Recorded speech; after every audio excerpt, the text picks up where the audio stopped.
we all were sad when the Chandrayaan 2 had a minor setback. Sir, you were on the committee to do the corrections. Sir, please share what happened. And yes, sir.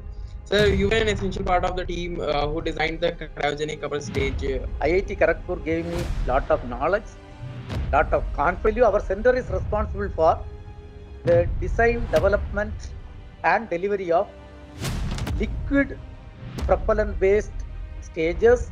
And one second, let me. Okay, sir. I was in a meeting, just went for lunch. Trust. Okay. We are so thankful that you give your valuable time to us. No, it is a great opportunity to meet youngsters like you and talk to you. Whether this video background is clear. Exactly, sir. It's fantastic. Whether this mobile, I don't know, nothing is troubling you. Yes. Okay. Yeah. So should we start? No, who asked? I mean, how you came in this loop? Why you wanted to interview me first? Sir, basically, sir, we are the society, sir. We are trying to connect our alum stories with us so that we could inspire and cherish their stories. So that's why, sir, we try to connect you, sir, for this. How you came to know about me? Somebody through whom you came to know? No, sir. Sir, we came to know about you, sir, through the internet, sir. So you are very popular, sir. Not popular. Okay, fine. Okay, we'll go ahead. No problem. Okay. Let's start. Yeah. Welcome to Conversation with KGPNs. Today, we are privileged to have Dr. V. Narayanan, the Director of Liquid Propulsion System Center, LPSC at ISRO.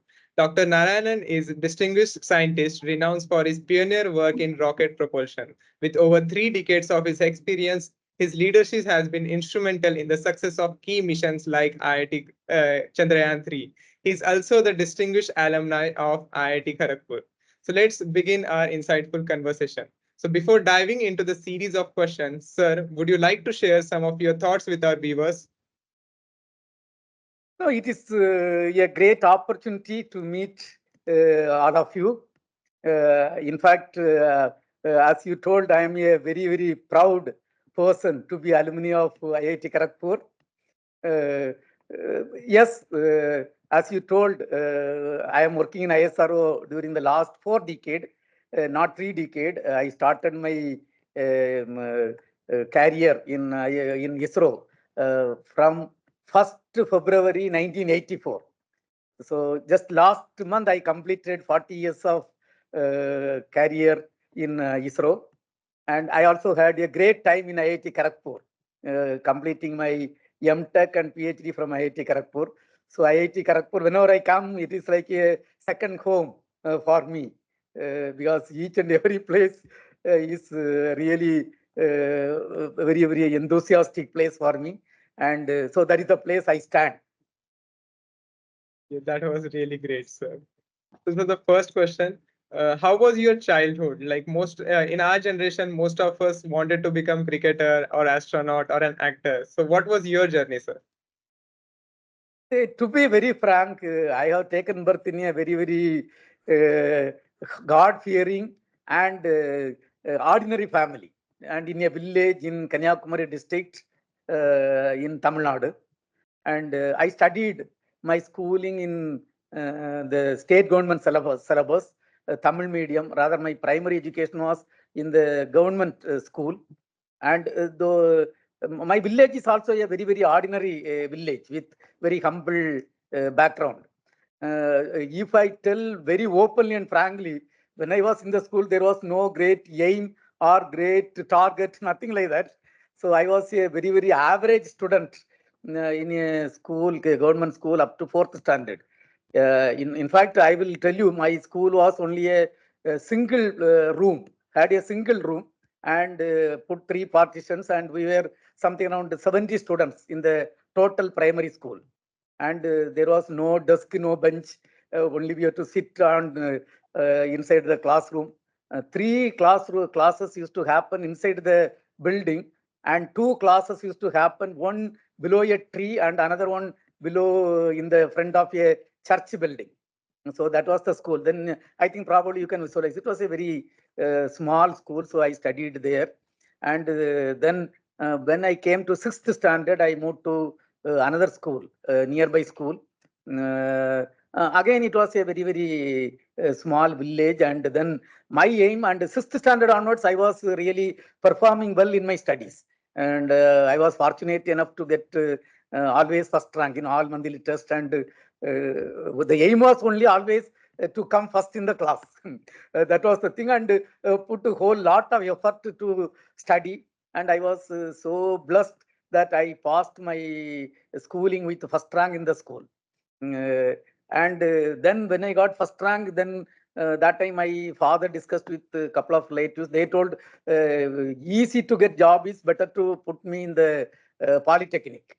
Yeah, those days polytechnics in Tamil Nadu, only 28 polytechnics were there. So thereby, because I got first rank, my father decided I should go to polytechnic so that I will get at the earliest opportunity some job. So with that, I landed in the polytechnic doing diploma in mechanical engineering.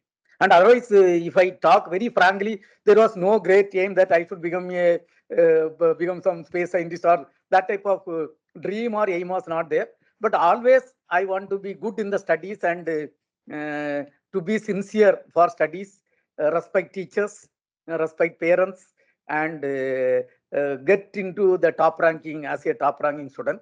And in the polytechnic also, I was so blessed. I got at the end first rank in a diploma in mechanical engineering.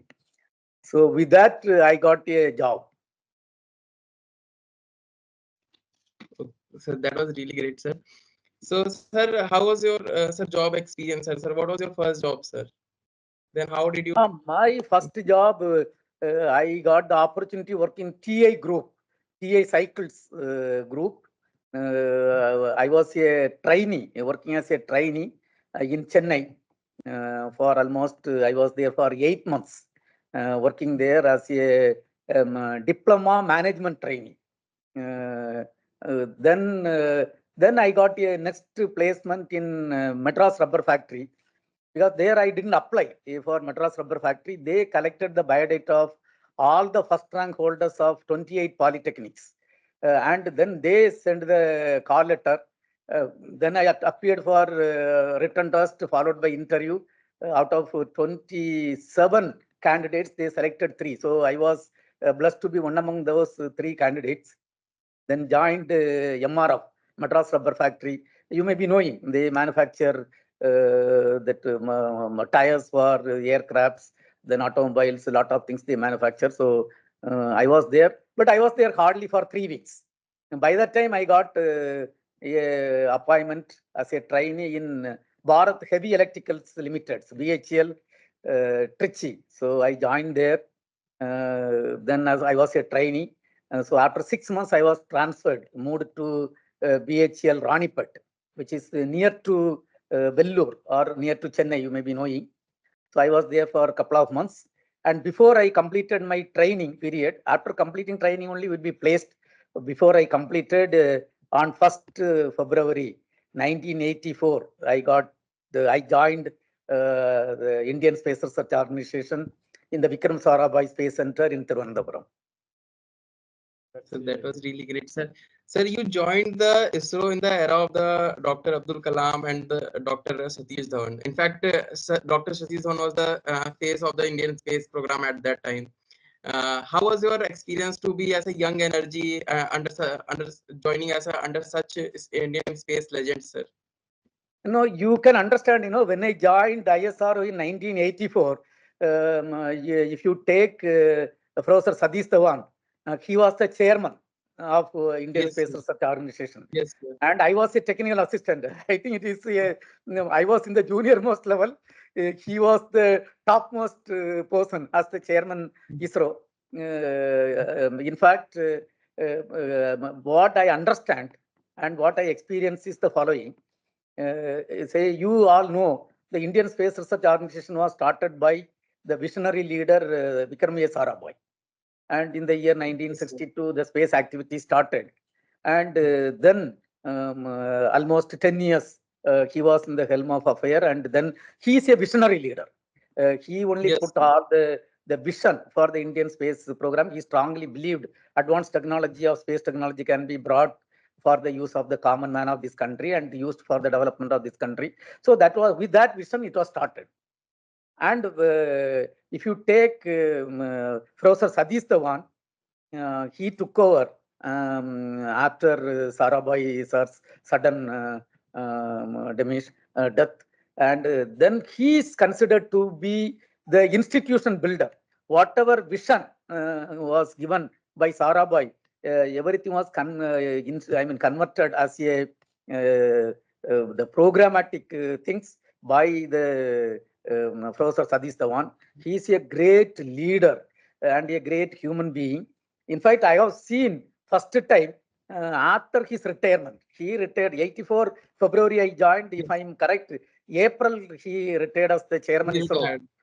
So he came here to Trivandrum. He gave he addressed the employees and he gave a talk on bats flight. He was comparing the aircraft with bat, how the bats are flying, all purely technical. What type of energy required, and if it is turning, how it is turning, if it is really going and occupying a place, how it is landing.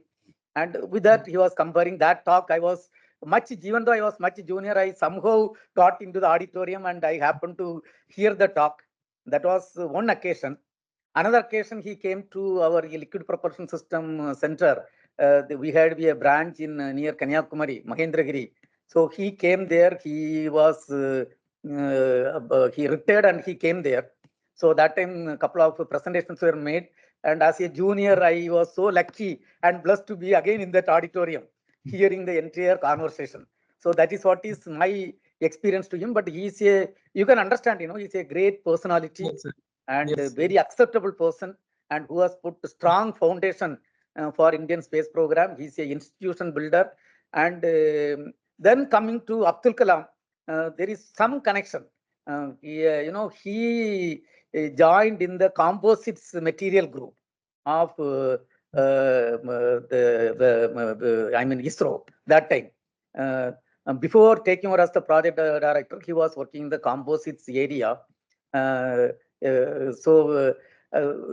he left. He was the first project director of the SLV-3, and SLV-3 was successful in the year 1980, and which placed a 40 kg satellite in the low Earth orbit, and India becoming the one of the spacefaring nations having the launch vehicle capability. So he was the first project director. And you all know, I think I need not explain about Abdul Kalam ji to this audience. Subsequently, he moved out from here to DRDO. He became from the rocket man to missile man. Then he became a nuclear expert involved in the Pokhran explosion. Then he became the president. He's considered to be a people president. That time, people used to say president of the office is open to everybody. So I also joined in the group where he joined. Rather, he initiated the activity in the composite area. But when I joined 84, by that time, 83, he left ISRO. He was in DRDO, but a couple of places in training program and other thing, I have come across and happened to meet him and talk to him. And that's a great privilege. And one experience I will share about APJ Abdul Kalam. In 84, somewhere April, when from Satish Dhawan, Professor U.R. Rao, our former chairman ISRO, took over. After he became, U.R. Rao became chairman, they came to Trivandrum to see all the people. And I was much junior, I think like you, much the age-wise, I was maybe 19 years old, junior. And then people told Kalam also has come along with the chairman. Then we were so much interested to see where is Kalam. And the chairman was there, and with him, when Chairman ISRO comes, there will be big team of people who will be with him, and 2-3 cameraman and videographers. People were moving, and I was going, trying to see Kalam. Where is Kalam? And he was not there in that group. Then I asked somebody. Then they told, no, he is here. He is in the workshop. When I went there, he was talking to all operators of the machines. He was with them. He was not with the chairman team taking photographs or video. He was not there. He was going with his colleagues, much juniors, operators, equipment operators, and he was talking to them. So that is the first scene I have seen with Kalam. So he's such a humble and simple person, great human being. So this type of people, not only Satish Dhawan and Kalam, and ISRO is of a lot of people like him. And our Yes. subsequent chairman, for example, you take U.R. Rao sir, or then Kasturangan sir, and take Madhav Nair sir, or Dr. K. Radhakrishnan, Kiran Kumar sir, or all the chairman, Yes. Dr. Sivan, and the present chairman, Somnath. Everybody is down to earth personality, easily approachable. That is the type of organization we are having. So I felt I was so blessed to get the opportunity, whatever grade it is, much is junior level, to join ISRO and contribute in the much junior level in the starting phase. That was really great, sir. So after being in ISRO, you did your masters. Generally, people stop studying after their first job. Like, what was your motivation behind masters? No, actually, I will tell you frankly, if I tell, after joining diploma, 1 year after that only I understood that there is engineering colleges, and to go to engineering colleges, this is not the route. One should go after 10th year to go for +2 and things like that. So I was, when I completed my diploma, my brother completed his +2, and then I got the job. He joined engineering college. So I was so much little disturbed that I didn't get the opportunity to study engineering. Then it doesn't matter. I got appointment, and the ISRO appointment is my 4th appointment, and joined with the diploma qualification and joined there. Then after joining, then I decided I must complete my studies, go for become an engineer. That was the target, and I set a target. I should complete AMI less than 2.5 years to 3 years. That was the target I set. Then I was so blessed that I could complete in 2 years, 7 months. I could complete AMI. And once I complete AMI, then I also was elevated through a special interview process, elevated as a scientist engineer, SB. That is the entry point of BTech graduates. So I became an engineer. Then always, an organization like ISRO, really we need high level of knowledge, and because people what I was dealing was with much higher qualification, high level of knowledge. I felt my knowledge is nowhere matching to anybody. It was much lower level of knowledge. So I decided I must qualify further. Then I wrote GATE exam. That time for getting admission for MTech, we have to go through the, now also it is there, GATE exam. So I wrote GATE, and I was so happy to say that I got the highest score in Trivandrum region in GATE exam. Then through that, then I got admission in IIT Kharagpur. That also big stories are there, which course to select. Initially, I thought machine design, and then a lot of confusions. Finally, somebody advised, if you want to continue ISRO, that time cryogenic propulsion was development was just getting started. So then I applied for IIT Kharagpur as a regular candidate and got admission in IIT Kharagpur, and came and landed in IIT Kharagpur for MTech in cryogenic engineering. And that was a great game changer. That is coming to IIT Kharagpur really changed the entire outlook and domain. And that's the way I ended with IIT Kharagpur. Okay. As we all know, you are the distinguished alumni of IIT Kharagpur. Can you share some of the memorable experience of your during your IIT times? See, IIT Kharagpur is really for me not like you people. For me, it was a great place. Of course, for all of you also, it is a great place due to following reasons. Number one, as I told you, I didn't get the opportunity to study BTech in engineering college. I did only AMI parallelly. So I was always thinking I should get the opportunity in a good standard institute to do my studies. So with that interest, I landed in IIT Kharagpur for MTech. And IIT Kharagpur, to be frank, you all will agree with me, it is a great institute. Yes. Probably when we are inside, we don't know how we appreciate, but we can understand when you come out of that institute, you will appreciate much better. A great institute, and people with great knowledge, the teaching faculties, all are so excellent. people. So from them we study, and our counterparts. For example, I was in the VS Hall, and in the MTech we were 370 students. All students were excellent students, because everybody, if you see, their gate score was 95 percentile or 99 percentile, this type of candidates. And everybody was excellent in their BTech engineering colleges. They were excellent. So, and when you go to BTech students like you are all different class of students through joint entrance, and when somebody is landing there, they are all very hardworking, systematic, and this one. So I happen to be in that environment. BTech students are one class, and MTech students are nowhere inferior. All gate score high ranking students, and the teachers are another class. And so got the great opportunity to learn. And then initially, to be frank, for 2 weeks, I thought I will enjoy and I will improve the overall personality. Studies I will concentrate, but not full effort on studies. Try to score a CGPA of around 8, and concentrate on extracurricular activities, have social connectivity, and move with friends. So that is the way I started first 2 weeks. Then after 2 weeks, one day I went to our directors at the building area, and there, that all award people's names are all written.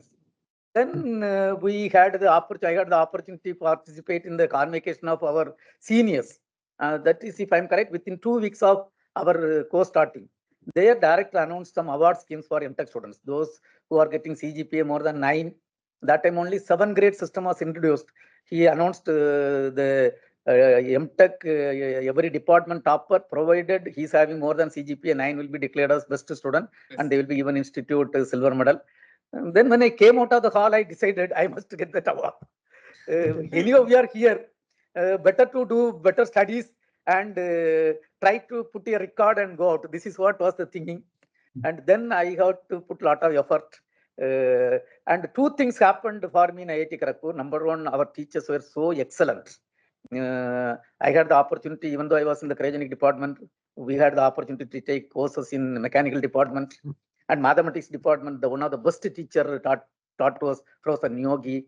Then like that, I mean, humanities department, we had the opportunity to go. So like that, couple of departments we went. And another thing is, that is the place I also thought that the overall personality should improve. It is not only academic records. Academic records are required, but then overall personality, like dealing with colleagues, dealing with the teachers, and then a little bit extracurricular activities. So I used to go for swimming, and in the department, and there was a lot of associations were there. One of the associations were earlier, the South Indian Association was there. And when we came, by the time it got splitted, and there was a Tamil association, like that, so many associations. And I was forced to take over as the secretary of the Tamil association. And thereby I had a lot of connectivity. In that capacity, we used to be invited as the guest for all the associations. So that opportunity was there. I will say in IIT Kharagpur only really changed my the outlook, changed my personality, improved my overall personality, really contributed for my overall growth, both academically and personally. And another important thing is, my classmates all were excellent. I will tell that. So in the MTech, we were 5 students. Everybody was excellent. So that also gives us a lot of things. And then there are common courses. For example, numerical analysis. There were 90 students. And you can say each student was a class by outstanding students. Then I was so blessed and fortunate to become the department topper, and with CGPA more than 9, and get the institute silver medal. Our batch, if I am correct, out of 23 departments, only 7 department toppers crossed CGPA 9. Yeah, that's the first batch 7 grade system was introduced. So I was also one among them to get that recognition. But more than that mark and this one, I will share a couple of important things. One is, that at the end of the MTech, we have to give you a comprehensive viva. And comprehensive viva, I thought I am always first rank holder. Rather, first semester I got highest score, second semester highest score. I was preparing so well and went very cool way. But they ensured that I am not answering even a single question in the comprehensive viva. If I am correct, 7 or 8 questions were asked, except one question I could not handle the questions. Then later on, I was advised by the department. Rather, the questions itself were set accordingly, and you should not get a feeling that you know everything under the earth. So, lot of things you have to read. Then they also gave a full list what I must read. For example, there was advances in heat transfer. There is a series of journal, and I was asked to read advances in cryogenic journal. I was asked to read. Then I was also asked to read something related to propulsion on liquid propulsion. Like that, my professors gave a lot of advice. Really, they wanted to groom. They were grooming me, and thereby I had the opportunity at IIT Kharagpur to improve my knowledge, professional technical knowledge, improve my overall personality, and improve my. Rather, I will say that at the end of the day, you should be a good human being, you know.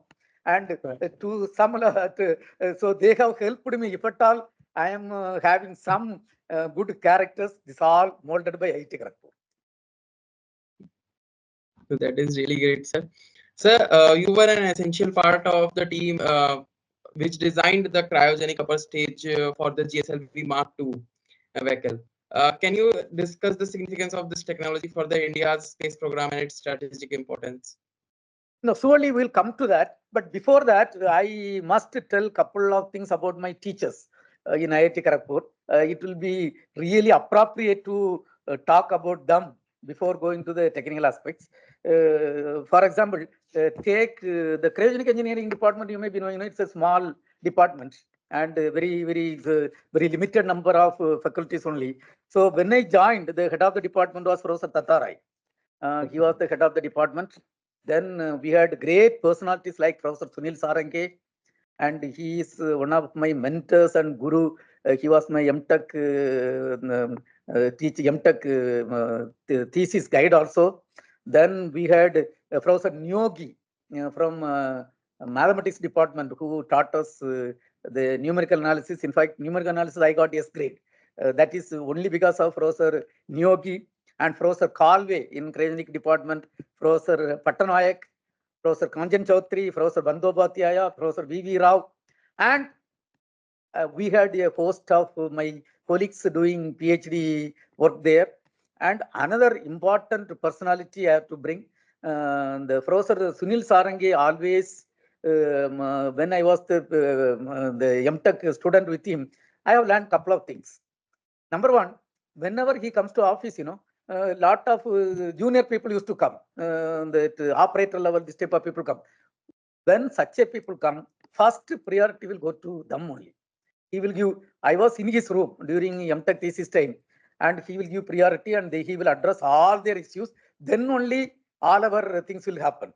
MTech or PhD students will meet after that. Because he used to say, we can meet night also, 12 o'clock, 11 o'clock, these people, we should. So that gives me really a different. Today, same thing I do. In my office also, if some junior people are coming, first I will meet them and resolve their problems, or if some help can be done. That is one. Second thing, he really put a strong foundation for me, for my MTech work. Second thing is, you may be knowing, I also did my PhD in IIT Kharagpur. And IIT Kharagpur, when I did my PhD was in the aerospace department. And again, with a great personality, Professor B.N. Sridhar. He is considered to be a that very friendly, the student-friendly professor. And because evening he used to play volleyball with the students only, and always goes with the very old bicycle. And he is, so I did the PhD thesis with him. But even though I did PhD thesis, Professor Sunil Sarangi also parallelly helped me because I thought working in the propulsion area in ISRO, I should have got a degree in the aerospace department. That's the reason I moved to aerospace department. And he is a great person in the sense, I will tell you, whenever I used to come, we used to discuss all personal matters. And wherever I have done mistake, I used to tell. I used to confess with him, these are all the mistakes I'm doing. And he used to give lot of advice, and he used to really, he used to purify me. That's what I want to tell. He used to give more than technical knowledge. He used to say, no, one should be like this as a good human being. You should not do this type of things. You should be like this, like that. So he is another great person. So thereby, really, I have to really salute all my teachers and all my colleagues who are there in IIT Kharagpur for really bringing a lot of qualities in me. Now I will come to your next question. Probably you have to repeat the question, then we'll go to that. So, yes, sir. So you were an essential part of the team who designed the cryogenic upper stage for the GSLV Mark II. Can you discuss the significance for the space for the India's space technology? After my MTech, when I joined back in Vikram Sarabhai Space Center, because of the MTech in cryogenic engineering background, I was placed in Liquid Propulsion System Center, where the cryogenic activities, development activities, just initiated. And I also joined in the group as a very young engineer, joined there. Then we were in the initial phase, we were concentrating on the development of a couple of technologies, not the total development of engine or stage. To understand what is cryogenics, we were designing the 1-ton class engine, tried to learn the lesson on the design aspects, analysis aspects, and we were trying to do the testing. So this work was going on. So I also joined in that team. And by that time, GSLV Mark II vehicle was configured with a cryogenic stage as the upper stage. And the cryogenic stage, you all know, it uses liquid hydrogen at minus 253 degrees centigrade temperature and liquid oxygen at minus 183 degrees centigrade as the propellant combination. And Yes. this propellant combination is the best performing chemical propellant combination. And for example, if I compare the performance of cryogenic propulsion, we call a parameter called specific impulse, nothing but thrust generated by per unit weight flow rate. This is almost something around 60 to 70% higher than solid propulsion, and something around 50% higher than the storable propulsion. So this is a mandate requirement. Then the Mark II vehicle was configured with the cryogenic upper stage. And then when we were studying, we understood any other country, advanced country, has taken almost 15 years plus for this development. So India was immediately looking for some support from other countries, rather technology transfer. And this is a very guarded technology. Nobody will just like that share.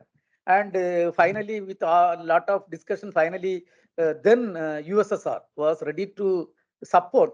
But support, you also to understand, initially for a couple of flights, they will supply the cryogenic stage as a total hardware they will supply, and associated electronics and mission management system will be developed by ISRO, and they will help in realizing the stage in India. They will not support in analysis, they will not support us in telling the design aspect, nothing, only help in realizing the hardware in India. And then there was a team, technology acquisition team, so-called technology acquisition team. We were placed in Russia, a 10-member team. I also happened to be one of the team members. In the year 1993, we were trying to learn how the system is working, and if you have to realize what are the aspects you have to consider. But all of a sudden, due to geopolitical reason, one day we were told, no, Russia is not going to support, and we were asked to come out of that place. And 1993 October, we had to come back. Almost I was there for 10 months. But then when we came back, our knowledge was very, very meager knowledge only. Then what to do? This program was to go ahead. Then a indigenous project was formed in the year 1995, and we started our own development. And when we were going, and with the same specification of the Russian hardware, whatever they were ready to supply. And when we started the development only, we understood it is a very difficult game. Because of following reasons. Number one, the temperature of propellant is so low, and production of that propellant itself is very difficult. And one is production. Second is after producing, keeping it in that condition, storage condition. Minus 253 degrees centigrade is much lower temperature. If you from ambient, if you go 30 degree, ice will form, and from that another 250 degrees you have to go down, and keeping that is very difficult. Then hydrogen is a explosive nature propellant. If you handle properly, it will work as a fuel. Otherwise, it will explode. And then, because of extreme low temperature, the material selections, everything should be proper. And hydrogen oxygen, when you bring together, initiating the ignition. You know, you may be knowing the gas stove in the house. If somebody is trying to switch on the gas stove, what is the probability of getting the successful the burning in the first time? It is my experience is less than 60% only. But here you cannot Yes, sir. have that type of thing. It should be 100 out of 10, 100 out of 100%. It should ignite. So that ignition aspect is very difficult. Another thing is when hydrogen oxygen is burning, you know, it will generate a temperature of 3500 Kelvin. So none of the metal will withstand. So you need to have a material which should be cooled by hydrogen. In fact, we are having a high conductivity copper and cooled by hydrogen. And that coolant design, everything is cooling system design is so complex. And thereby, it is a very, very complex system. Materials development, manufacturing technology development. In fact, I want to tell we took almost 19 years for successfully completing the development, and it was in the year first 2010 we went for the flight and we failed. We could not succeed. And 2014 subsequently we had to do lot of tests. Then 2014 we had the successful flight. January 5th, if I'm correct, we had the successful flight in 2014. That means you can understand almost it was 20 years of hard work which has gone inside. And when the program was started, I was much junior in the hierarchy. When it was successful, I was the associate vehicle director for cryogenic stage. Means I was, along with the project director, I was leading this one. And it was a grand successful mission in 2014. And India became the one among 6 countries having that high performance, complex cryogenic propulsion technology. That was one of the things what we have developed. And another important thing, probably you all may be knowing, our current vehicle, the latest vehicle is the LVM3 vehicle. The LVM3 Yes. vehicle compared to Mark II vehicle, the capability is 2 times. 2 times is the Yes. capability. Mark II vehicle, something around 2200 kg, it can place in the GTO, and LVM3 almost 4200 kg. That vehicle, the upper stage is a cryogenic stage. And that cryogenic stage is, in terms of capability, almost the thrust wise, 3 times of the Mark II vehicle, Mark II propulsion system, cryogenic propulsion system. And propellant loading in the Mark II, it is only 12.8 tons. Here it is 28 tons. So it is a new stage. And then with all this experience, we conceived from scratch, conceived, no support, at least for the Mark II vehicle. Some inputs were available from Russia, because we cannot say everything was indigenous. Inputs were available, overall configuration we know. But here for Mark II vehicle, Mark III vehicle, rather LVM3 vehicle, the cryogenic stage was, everything came from our brain. And we conceived, we have drawn entire thing. We have generated the design aspect, fabrication drawings, and then we have realized. In fact, so many project directors are leading the show. I mean, giving leadership. And the project was approved in the year 2002 October, and it took 15 years for us to go for the full-fledged flight. And when the project was started, I was in the middle management. 2002. I was in the middle management. 84 I joined, and 89 completed MTech. And 2002, when this project was started, I was in the middle management. And when we were going for the flight, 2017, I was holding, rather the ISRO blessed me with 2 positions. One is I was put as the project director of the cryogenic stage. The project director is the person who really have to answer everything, including budget management and entire thing. And there is another development team which is responsible for all the development related activities. I was also given the opportunity as the deputy director of the development team. Thereby, I was holding both the positions. And our chairman used to say, the project director V. Narayanan has to demand deputy director V. Narayanan and deliver the things to ISRO. This is the statement he used to make. And I had an excellent team. Almost, I will tell, something around 1,000 people, both in industry, across ISRO centers, worked for this program. And I want to tell you one thing. One day before our first launch, as the project director, I made one single slide and I presented single slide. And that's what are all the development thing we have done, and we have gone for the flight. We have carried out 199 experiments. experiments means including engine test stage, so many things we have done. And 200th is the flight. And out of 199, only one setback we had. All 198 was successful. And then our team, on behalf of the team, I had the opportunity to give confidence to the management. With this background, the flight will be a 100% successful flight. And it was a 100% successful flight in the maiden attempt in the year 2017. So that was the second cryogenic stage which was totally developed. Thereby, today, I will say, even though this high technology was denied to India by other spacefaring nations, today, to our credit, we are having two cryogenic stages. One was indigenously developed, rather a version of Russian cryogenic stage we have developed. Another one is our own baby, I will say. We have developed that C25 cryogenic stage. And today, India is one among 6 countries having this technology. And added to that, till today, for the Mark III, 6 stages we have realized. All 6 stages have successfully worked. Now, in addition to that, I want to add one thing because I should give due respect and credit to IIT Kharagpur also. My MTech thesis was on flow control element device for a cavitative injury as a flow control element for the cryogenic rocket engine. That was my MTech thesis. My PhD thesis was on thrust and mixer ratio control system of cryogenic rocket engines. And basically, as part of that work, I have to develop a mathematical model simulating the entire cryogenic rocket system performance. A software had to be developed. And, when you talk about a MTech thesis and a PhD thesis, the student knowledge is known. Student finally will claim the credit. But then all professors, the entire department contribute for that type of activities. Today, I am happy to inform the audience that both the thesis work is finding place in our indigenous cryo program. Whatever as part of the MTech thesis developed is the item which is used in the LVM3C25 cryogenic stage for thrust control.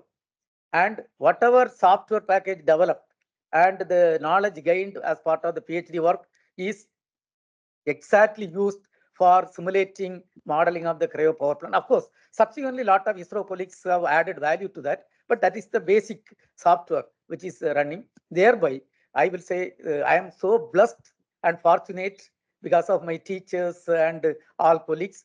The MTech thesis and PhD thesis, whatever development has happened, that has found place in direct application for the indigenous cryo program. So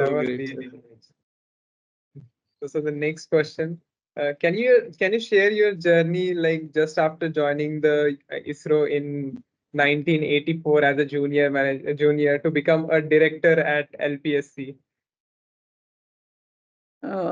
I will say it was a great journey. First, I will start like this. To be honest and frank, when I joined ISRO, my overall knowledge or overall aspect, everything, if I put as a 0 base, the ISRO has added lot of 0 on the right side and a 1 on the left side, thereby making great value. Now, ISRO journey was a great journey. As I told, I started with a humble beginning. And when I came from BHL, I was a diploma apprentice trainee to be there. And then resigning that position, I came and joined ISRO. Then after that, yes, initially I could contribute. Rather, I was given the opportunity to work in the Rogini sounding rockets. You all may be knowing, and these are small rockets used for a lot of study purpose. And the augmented satellite launch vehicle. These two project areas, the ablative nozzle system of solid propulsion area, I was asked to work. So this RSR rocket was the one which was initially launched from Indian soil. And then only we came to the launch vehicle game. So I had the opportunity to work in the Rogini sounding rocket program as well as augmented satellite launch vehicle. up to from 84 to 88. And by that time, I completed my AMIE and I was elevated as engineer into the scientist or engineer position. Then I came for MTech, completed MTech and joined back in the cryogenic program. And then onwards, the journey was a great journey because IIT Kharagpur gave me lot of knowledge, lot of confidence. Because the one important thing what I gained from IIT Kharagpur was the confidence level. Because having studied in that great institute with great professors and dealing with great, highly knowledgeable colleagues, I was so confident when I passed out and came with first rank and came back to ISRO. I was having full confidence. Any question I can ask, any question I will be in a position to handle, and I was not having any fear complex. Before that, I was not having that confidence. Then with that, as I told, initially I was working in the experimental development of experimental aspects of cryogenic rocket technology. Then got the opportunity to work in the cryogenic stage development for the Mark II vehicle. And when Mark II vehicle was successfully launched with indigenous cryo stage in 2014, I was the associate vehicle director responsible for the cryogenic stage. Then parallelly, we were working for the C25 cryogenic stage for LVM3 and gradually moving up. And when the stage was flying, by the time I was working as the project director for 5 years. And project director is a very key position, responsible for the entire project. And of course, chairman, director, all are there. But then the project director has to take a lot of responsibilities. And I was also the development chief, coming and completing that assignment. By that time, when we succeeded the Mark III successfully with the indigenous cryogenic stage, I was elevated as the associate director of the center. That is the number 2 position in the ISRO center status, next to director. So I was elevated, and the moment I was elevated, I was given the responsibility of the overviewing the activities of not only cryogenic propulsion, cryogenic and air storable propulsion activities. I was given the responsibilities, air storable liquid propulsion activities. And there I could learn a lot of things. It is a great learning and contributing. And then in the year 2018, January 22, that is almost 6 years back, I was elevated as the director of the Liquid Propulsion System Center. And our center is responsible, as a center director, this responsibility is again huge responsibilities. I will tell you, our center is responsible for the design, development, and delivery of liquid propellant-based stages and cryogenic propellant-based stages for ISRO's launch vehicles, and liquid propellant-based control systems for ISRO's launch vehicles, and all the propulsion systems for spacecrafts, including Chandrayaan 3, Mars orbiter mission, this type of spacecrafts, and health monitoring sensors. So this is the responsibility of the center. And then last 6 years, I am leading the activities. And in that capacity, you get a lot of things. And today, I am happy to inform you that I have got a couple of more assignments. One assignment is, you know, the entire launch vehicles comes under a management council called Space Transportation Management Council.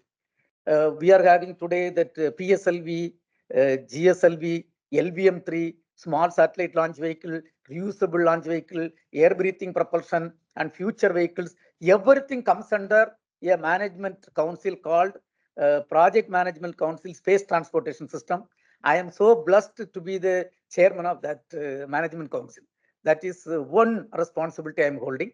And another responsibility is the Gaganyaan. You all know, right now, ISRO, we are working for sending human being, our own brothers, to space. Yes, and sending to space is easy, but we have to send them and bring them back safely. So we are all working towards that program called the Gaganyaan program. And there we have got a lot of responsibilities. I can explain a little later. And now one committee which is responsible for certifying the human rated, it is called Human Rated Certification Board. All the products entering into the human spaceflight program has to be certified by a national level committee. And the management has given the opportunity to me to be the chairman of the human rated HS certification board. So right now I am also chairing that certification board, and thereby I will say today whatever I am there, it is really the opportunity given by ISRO, because you can understand somebody joining with a diploma qualification and qualifying AMIE, going for MTech and completing PhD, and joining much junior level. You can understand the technical assistant level to the senior most position today. It is called the distinguished scientist apex grade, is the highest position in government setup. So that is the position government has elevated last July, and the journey is very, very comfortable, very, very happy, and very, very accomplished journey. And in fact, we have faced lot of failures during the initial phase of development, but each failures are a great learning aspect. And ISRO, there are great leaders.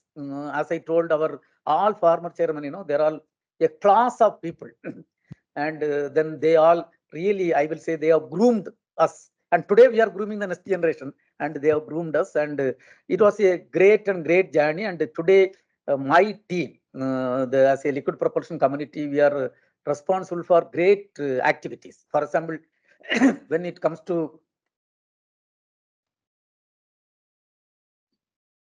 the Ghanaian program, we have to deliver 2 cryogenic stages. Sorry, a cryogenic stage and a liquid stage we have to deliver. And then the module, there is a orbital module. This will be placed in 170 kilometers. The orbital module has to be taken to 400 kilometers. Further, there is a propulsion system that we are developing. And after orbiting, we have to bring our brothers back. Further, there is a propulsion system called crew module propulsion that also we are developing. Plus, the human being, to keep in the module, you have to control the temperature, pressure, humidity, carbon dioxide, oxygen content, everything. We call it as environmental control and safety system. Almost 50% of the development is taking place in our center. Thereby, lot of activities are going on in Liquid Propulsion System Center. And I am so blessed and fortunate to be here to lead the team. In addition to that, the Chandrayaan 3, we have got great accomplishment. Probably we'll address little later. So the team is an excellent team, and I'm so blessed to be here. Thereby, if I summarize, it was a great journey in ISRO. 40 years journey is a great and great journey. Every moment was exciting, interesting, learning, and moving forward. That is the journey what got. And as I initially started, really ISRO with a zero, ISRO added a lot of zeros on the right side and 1 on the left side, and making me to contribute for this ISRO program. That's really great. So that's great, sir. Sir, when we are preparing for this interview, sir, the most awaited question was about the Chandrayaan 2 and Chandrayaan 3. So because we are from the generation that has seen the Chandrayaan 2 and the Chandrayaan 3. So we all were sad when the Chandrayaan 2 had a minor setback. Sir, you were on the committee to do the corrections. Sir, please share what happened, and how did you manage? What was your experience? No, first and foremost, let me tell, last year, 23rd August was a great day for all Indians. Yes, sir. Because the Chandrayaan 3 successfully soft landed near the south pole of moon, and India is the only country and first country which has accomplished this feat and made all Indians proud. That is the Chandrayaan 3. Now Chandrayaan 2, we attempted to land in the year 2019, and in fact the things went well. But beyond 2.1 kilometers, we lost the control, and we could not soft land. We were, to be frank, we were little upset at that point of time, because if you would have landed, we would have been in a different boat. Doesn't matter. Yes, it is a great learning lesson. Then government formed a expert committee to understand the performance of all the systems of the satellite and address and pinpoint the reason for the setback and give necessary recommendations for realizing the Chandrayaan 3 spacecraft. And it was a 9-member committee. And all people were experts from different fields. And we were given 1 month time to study and submit the report.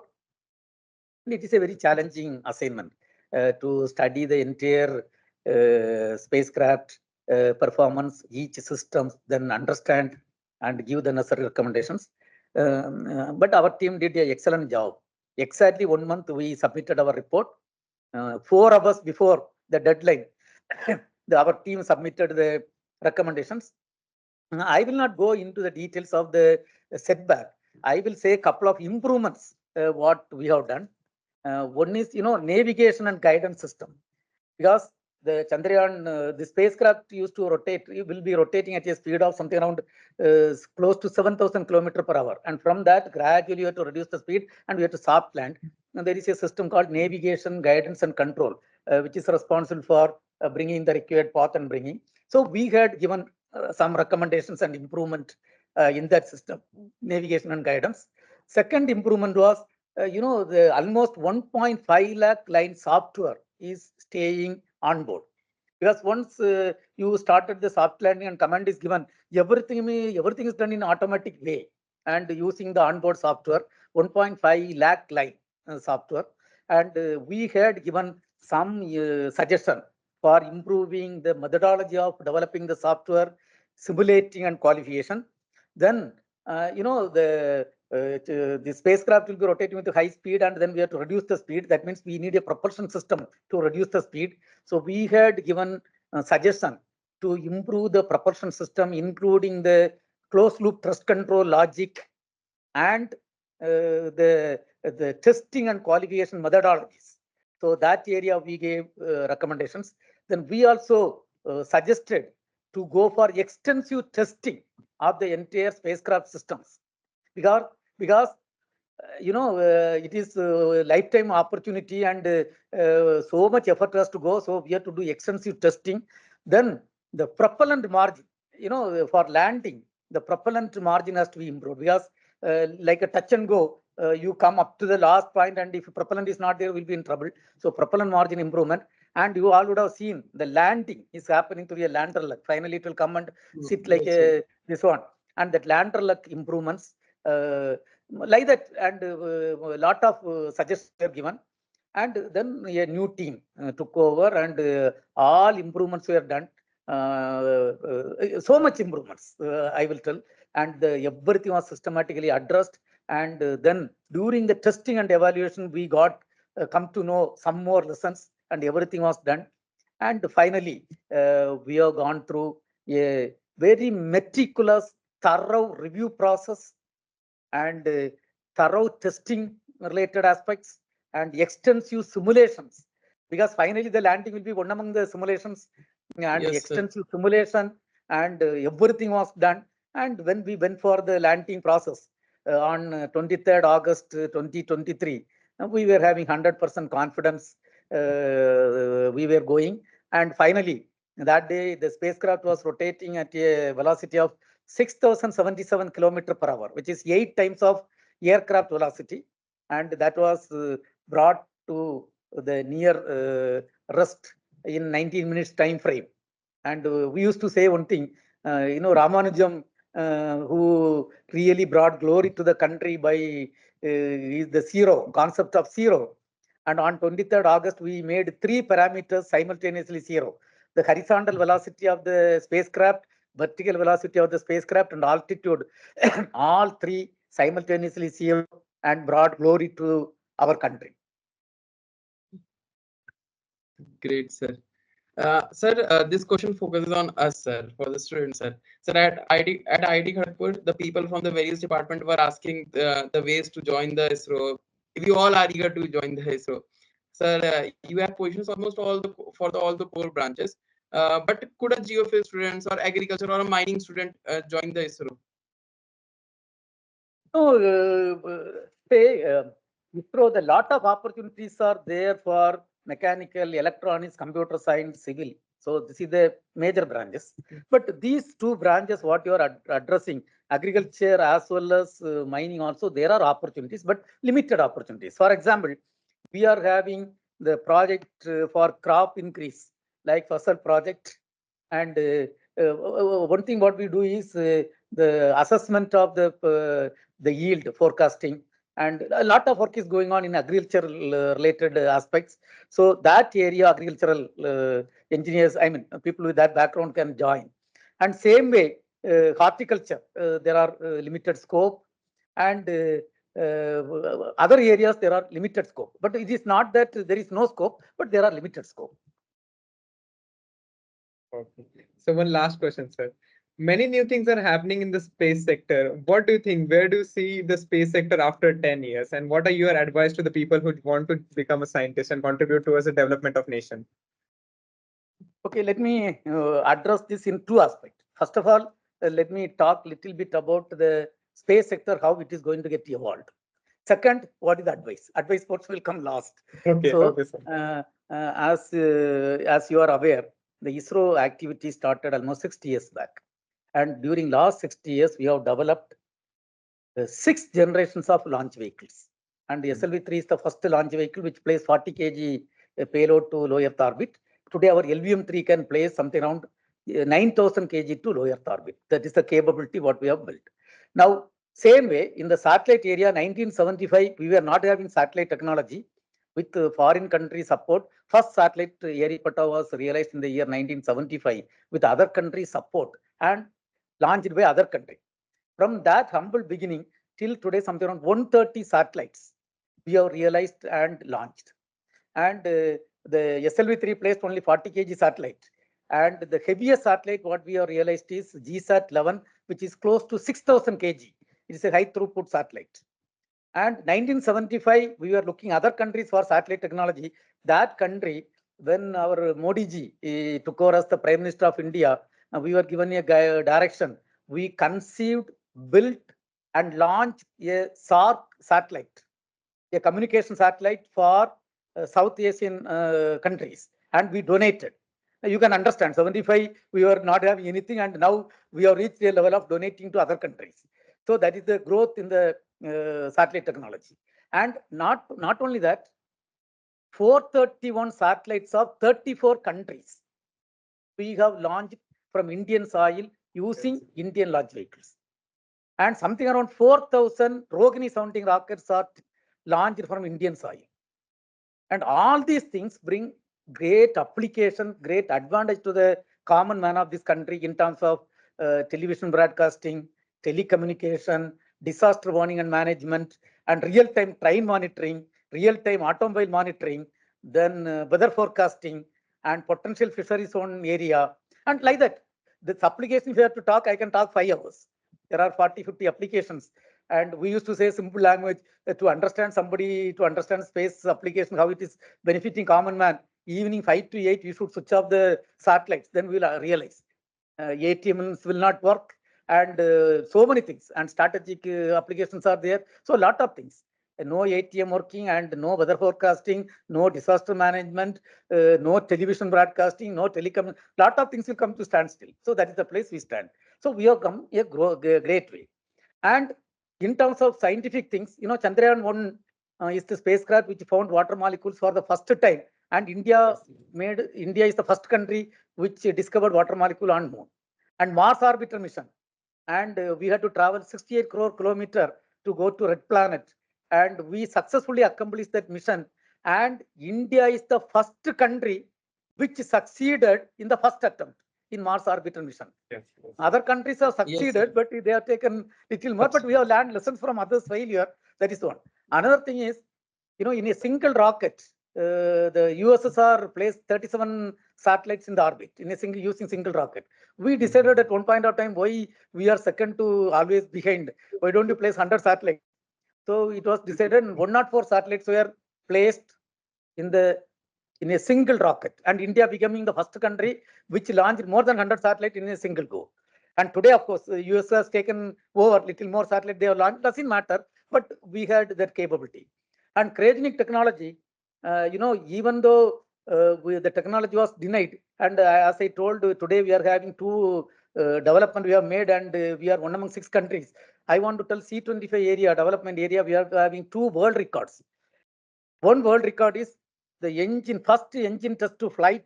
We have taken 28 months against minimum time taken by any other country is 42 months. And we are having a world record. And after realizing the engine and the total stage, we have to do a test. Stage means the tankage, structures, and engine put together. We have built a test and we have to do the test. And this test we have done in 34 days, and other countries have taken minimum 8 months time. And 34 days, you may be surprised how, because generally once a cryogenic stage is realized, lot of experiment will be done.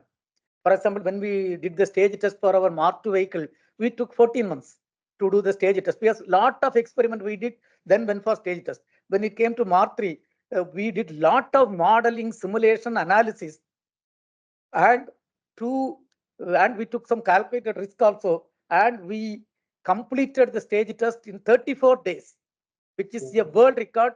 Surely no other country is going to take that calculated risk, and nobody is going to break that record. So like that, and Chandrayaan 3, the first country, a country which got independence only 1947. That time, where our country was, what was the stage in terms of agriculture, economically, where we were. And from that humble beginning, we have come a long way, and we are the first country to land near the South Pole and made all the people proud. That is another achievement. And please understand, 1967, when we launched our first indigenous rocket, 1967, it was a 1 meter height rocket. That time, Yuri Gagarin, 1971, he has gone to space and come back. 1971. Sorry, 1961. He has gone and come back. 1969, man has landed on the moon. Neil Armstrong has landed. That time only we are starting our small game. From that beginning, it is a great journey we have come. Now, a couple of points I want to tell. One is, Honorable Prime Minister has brought a reform in the space sector, because right now we are having around 55 satellites in the space doing great service to the country, but we need large number of satellites for strategic purpose, for application, large number of satellites. And really, ISRO alone cannot meet the requirement. So the space sector is open to startup companies. Anybody, even you can start your own company and build the satellite. We will be ready to support. Our launch vehicle, we are ready to support. And this type of, this is brought. Now, this year, we are going to have the now human space flight program is going well. And the first unmanned flight is going to be launched this year. By 2025 end, we are targeting to send our own brothers to space and bringing them back safely.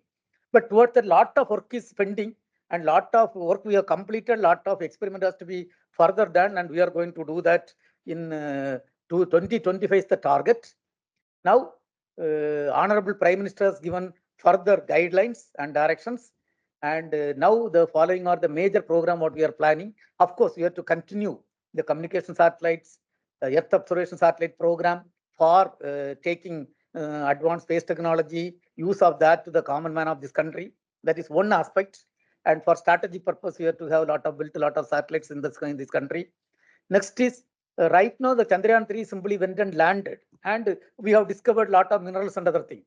Now we are having a program, we are working on a program to bring sample from moon and experiment here. So that sample return mission is planned somewhere 2026. Towards that, we are working towards that. Then we are going to build our own space station. That is going to be completed in 2035. And it will be a 5-module space station. And first module is planned to be launched in 2028. And we are all working towards that.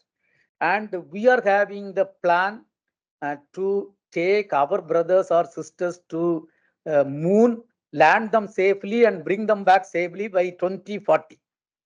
And of course, towards that, lot of technology development, everything has to happen. Right now, we are working on a couple of things. One is the low-cost access to space. The Mark 3 LVM3 vehicle, the capability is 4,200 kg to low Earth orbit. That we are going to improve to 5,500 kg. Towards that, we are developing a liquid oxygen and kerosene 200-ton engine associated with a propulsion system we are developing. And then a new generation launch vehicle called the Surya, NGLV Surya. We have just started the development work. The Mark III vehicle, current capability in the low Earth orbit is something around 9,000 kg. And the new generation launch vehicle, Surya, will have a capability of 22,000 kg. Is the capability of that vehicle. And right now, the work is initiated, and maybe another 7 to 8 years, we are targeting to launch that vehicle. Towards that, lot of development work. One development work is the propulsion system. Is a liquid oxygen and methane-based propulsion system. That work is initiated. Already design is going on. And coming to low-cost access to space, we are working on the reusability aspects of launch vehicles. Towards that, lot of experiments are carried out. In fact, even last week, you all would have seen in the TV or news the landing experiment, the Indian Pushpak of the 21st century. We have named as landing experiment LEX-02 as Pushpak vehicle, and that successfully landed. Rather, we took that the wing body to something around 5 kilometers by helicopter. It was left, and autonomously by the inbuilt systems, it came and landed perfectly. I was also happy to be there in the landing place, and it was a very excellent thing, and it landed. And we are working towards the reusable launch vehicle technology. And another area is scramjet and air breathing related activities. So that area also we are working. Thereby, I want to say in nutshell, by 2047, when we celebrate 100 years of independence, at least 10 years before, we will be in par with any other spacefaring nations in terms of satellite capability, launch vehicle capability, and space station, human spaceflight program. Everywhere, we hope will be. We are not competing with anybody, but we will be almost in par in capability. And that is one aspect. Surely, youngsters are having a lot of opportunities to contribute for the so many areas you can contribute. One area is the space program. You can contribute either by joining ISRO or by a startup through starting a startup company or through startup system. One can contribute. So this is what the space activity, and every country has got their own roadmap. But ISRO is having a strong roadmap for another 25 years. Roadmap is there. That's what I want to say with respect to space program. Now coming to the next question for your question, the advice to the younger generation. Yes, sir. Wherever I go, giving advice is very easy. And generally youngsters will not like that also, but then nothing wrong. I have to speak something to the youngsters. The first and foremost thing is one should get the wholehearted blessing from parents, teachers, and elders. To get wholehearted blessing, really, we have to exhibit a lot of qualities. That is a very, very important thing. And second thing is when you study as a student, academically, anyhow, when people are in IIT, this type of background, you will be excellent. But the overall personality development is a very, very important aspect. One has to concentrate not only academic related aspects, one has to develop. This is a great opportunity. When a BTech student is there 4 years or MTech student is 2 years, it's a great campus, great institute. One has to have a overall personality development, and one has to concentrate and spread the wing, because whatever you develop, I think it will really help you in a big way. And dream high and aim for great things. Don't look for small things. One should really aim for great things. And in fact, one should read a lot. Because the education, the learning should be a continuous process. Because I used to always say, a engineering graduate who has passed out yesterday, not reading today, will not be considered as an educated engineering graduate tomorrow. So one has to continuously read, and there is no substitute for hard work. One has to do hard work, and the system engineering approach is very, very important thing. Because take a launch vehicle or satellite, one can be expert in one field, but that doesn't really help in a big way. You should know all the things. One has to be a system expert, and don't get disappointed with any failures. In fact, I will tell you, when we were developing cryogenic stage initially for Mark II, so many failures you have faced. In fact, first flight itself was failure. And each failure will teach us a lot of lessons. And we should not consider any setback as failures. It is an opportunity to learn more and come out of our ignorance. So that way one should take and move forward. and one has to be very clear in your objective and go ahead. And in fact, I want to tell today, the lot of internet connectivity, lot of things, the student can read a lot of things, and don't waste your time in wasting going through some unwanted things. In fact, whenever I used to get opportunity, I used to read. A lot of people have got this country has honored Padma, Bharat Ratna. I used to read why this person is given Bharat Ratna. What is the reason? How? Because each person who is given Bharat Ratna is having his own contribution. How they have grown, how they have come Yes. up, how they are really recognized by this country. And somebody is given Yes. Paramir Chakra, just like that, you will not be given. How? What type of sacrifice they have made? And you take each industrialist, they have grown. We are 75, 47, we are nothing. Today, so many companies, take the Tata Group or take the Infosys or take Asim Premji, anything. I don't want Reliance. How they have grown. Please read about them. So you will get motivated, you will get tempted.